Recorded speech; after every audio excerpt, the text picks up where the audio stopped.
Welcome to round 7.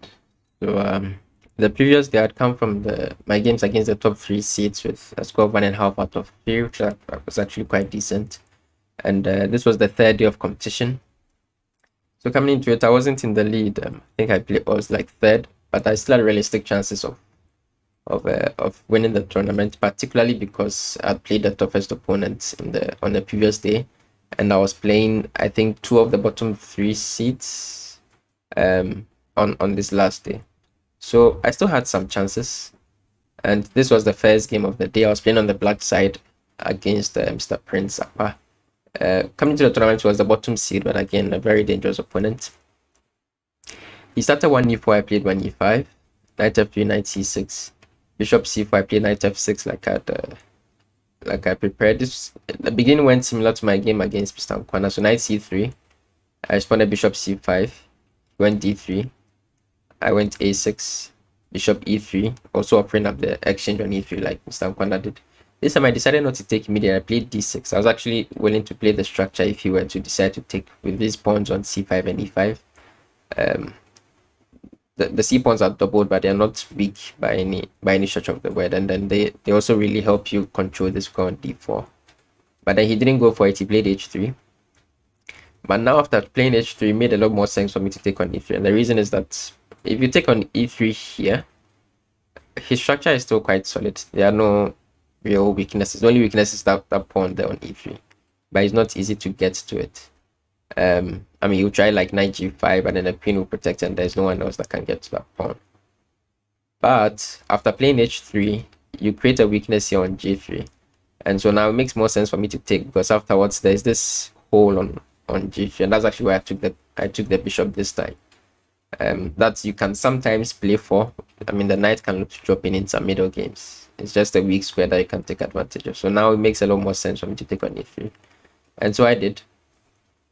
I followed it up with knight e5, winning the bishop pair. Always not a bad idea. The bishop dropped back to b3. I snapped it off. A pawn took back, and I played c6. Of course, in this structure, a lot of the time as black, you're looking to break with c6 and d5. I saw no reason not to go for that. And he went d4 to try and correct his pawn structure. Of course, I'm never going to take and then let him get this beautiful center for nothing. But he is attacking my pawn, so I played queen c7, defending the pawn on e5, stepping out of any reveals on the d file. He played queen d3, centralizing his queen, keeping everything protected. I started gaining some space on the queen side with b5. The threats are possible a5, b4, a4, all possible. He castled king side. I developed my bishop to b7. And then he played b4 to try and pretend like he's putting a clamp on these pawns. But in this particular position, that never really happens, because I always have the break c5, which I think I castled first. He went knight h4, very dastardly looking move, looking to get his knight into this square.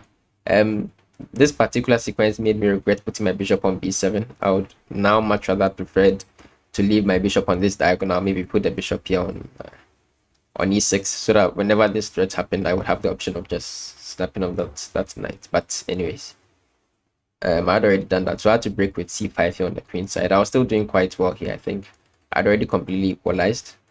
And after b takes, d takes, he doesn't really want me to take twice over here and leave this pawn isolated and weak.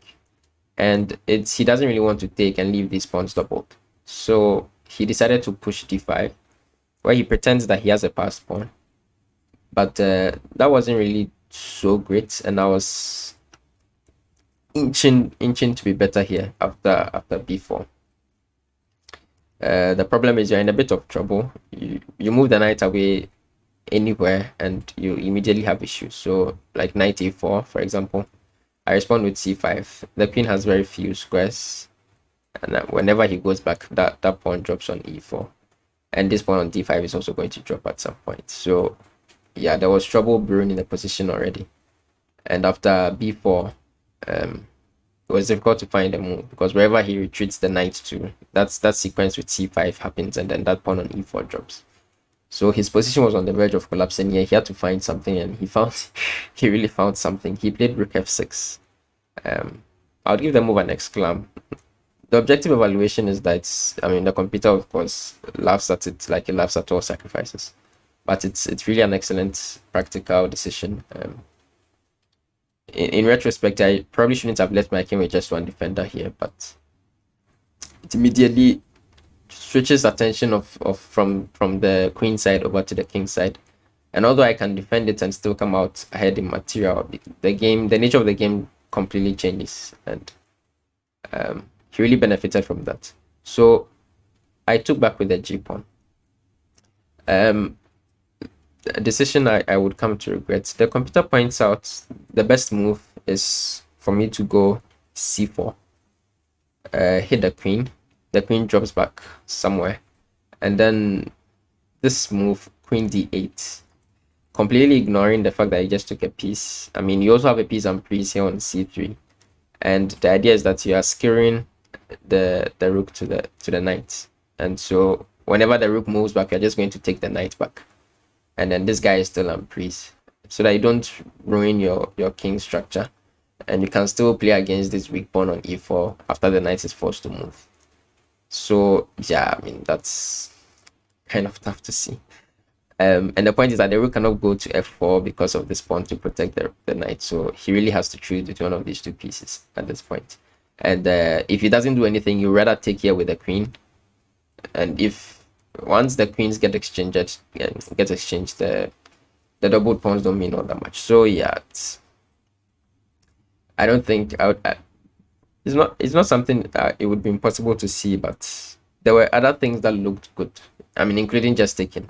So yeah, but yeah, perhaps my sense of danger wasn't too in tune, because we were discussing after the game. He also pointed out he expected me to play something like this instead. The point being that this guy is just unprised, and if you have to move it back, then again I take here, and then yeah, maybe this isn't too bad. He'll be forced to do this, but this is still okay for white, at least according to the engine. And the best sequence is what I showed. Everything else basically gives white some chances, including this one. Now the position is slightly better for white again. He gets a raging attack on the king side, basically. So he played knight e2. I played a5, looking to bring my bishop over on this active diagonal. He played knight g3. I played bishop a6, queen d1. And now you can see he's slowly routing all his pieces here to the king side. I have 0 defenders, and maybe this rook.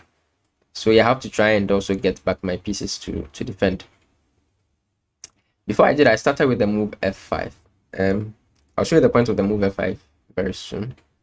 The computer doesn't like it, of course, but I do. I thought it wasn't too bad. The idea is that after this sequence of moves that I expected to happen, I mean, the knight was going to show up on the square f5, and you could have that happen with you having a pawn on f6 or without. And what I wanted to happen, and what happened, was king h8. I expected queen g4, rook g8 happened, and then I expected queen h4, looking to come into this f6 square. And here I played queen d8, forcing the exchange. So you can imagine this position with an extra black pawn here on f6, and you realize the problem that I had seen that made me want to sacrifice that pawn with f5. So with the pawn here, you'll be forced to defend the pawn. So, and anything like queen g8, defending a pawn would run straight into something like knight h4, adding more defenders, and it's very difficult for you to hold, and you'd be forced to defend for a long time. But then just opening up that diagonal makes it a lot more difficult, and now there's no way for him to continue the attack. He has to exchange queens. The problem that I hadn't foreseen was that after queen takes and some rook takes, there was some weird sequence of forced moves that gave him back material. I mean, now he's down an exchange, but he has let me see. Yeah, he has no pawns for it here, does he? 1 2 3 4 5 6 1 2 3 4 5 6 7. So he has 1 pawn for the exchange, but it's a doubled pawn here on the e file, so it doesn't really do much. But yeah, he was getting the pawn immediately back with bishop with rook takes a5, but I was still not too unhappy. I played c4, defending the other pawn, and the sequence of moves I was talking about started with this knight h6, and yeah, it's a sequence of fairly forced moves and checks that led to him winning another pawn. So king g7 is, I mean, the only move that makes any sense. You are protecting against knight takes f7 with a fork. But after king g7, the knight on g comes to f5 with check. Forces your guy to move up. I mean, either move up or you go here to f8, where the knight has, I mean, the king has almost no squares at all. So I prefer to activate the king a little with g6. Then the other knight comes to g4 and hits this e5 pawn. Again, very awkward to defend. The best move is f6, like almost the only move. And then knight e7 check, king f7, and then knight c6. And at the end of the sequence, he forks my rook, and then he's winning the pawn back here. So yeah, that was a kind of tough to see all the way from the position where I played queen d8. But all of that, I mean, all of this is pitch match force from there. So he won that pawn back, and here he was doing quite well. So I played rook b6, hit the knight, he played c3. And white is better by about 1.3 according to the engine. But yeah, I mean, it's not even close to winning. There's a whole end game to play, and all three results, of course, are still possible from here. But here I played a move that that I cannot explain. I mean, it's, there are some games that, I mean, you lose and you come back and you did this and that wrong, and you can learn from. There are some things that are just the equivalent of a brain fart, where, I mean, I just lost my mind for a move, and I played rook b5, completely dropping a piece on a6 for absolutely nothing. And yeah, the game was just completely done. So the rook took, the knight took, and the rest of the game was me basically going through all the stages of grief, whilst trying to pretend like there was still something interesting to play for in the position. But yeah, I mean, there wasn't. It was just completely done. The knight came forward, my king came to d8. His pawn started rolling. I tried to get a passed pawn. I did get a passed pawn, but it was already way too late to try and stop his pawn. I couldn't push my, and the game went on for longer than it should have. Actually, there were many ways that he could have ended it much faster, but eventually he did. And yeah, after this, there's no way to stop the pawn from queening, so you have to give up your rook for it, which I had to do. And yeah, eventually he had an endgame, a minor piece up, and I think I resigned here. So yeah, it was a crushing defeat.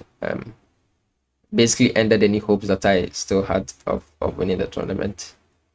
And yeah, I was a bit annoyed that after surviving 3 rounds against the top 3 seeds, it was the bottom seeds that bottom seed that completely did me in. But yeah, I mean, the move rook b5,